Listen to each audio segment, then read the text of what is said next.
1968.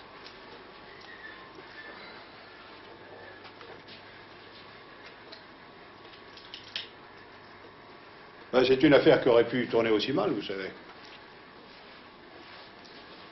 Je ne dis pas que tout allait pour le mieux dans l'université, mais pourquoi tous ces excès, ces pavés, ces barricades devant un service d'ordre qui a été aussi ménagé que possible des plaies et des bosses? Est-ce que les étudiants qui manifestaient durant ces journées pouvaient s'imaginer que le résultat de tout cela allait être une immense manifestation des Champs-Élysées où des centaines de milliers de Parisiens ont manifesté eux aussi, mais qu'ils en avaient assez de ce désordre, pour finir par l'élection quelques semaines après d'une Assemblée nationale élue au suffrage universel, et dont l'immense majorité, du coup, est élue avec une volonté formelle de dire non au désordre.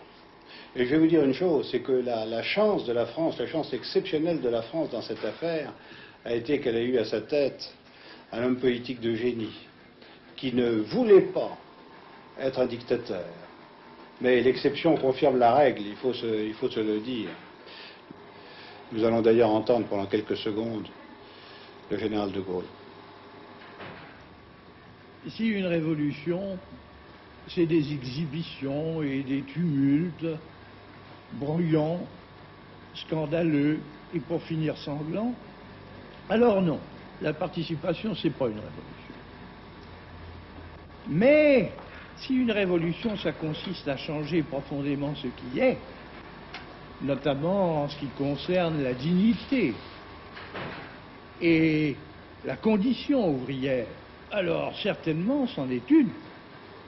Et moi, je suis pas gêné du tout dans ce sens-là d'être un révolutionnaire, comme je l'ai été, si souvent. Alors voici exposé ma première idée. Le désordre ne paye pas. Il coûte même très cher. Or, nous vivons maintenant dans un monde qui est dominé par la fantastique révolution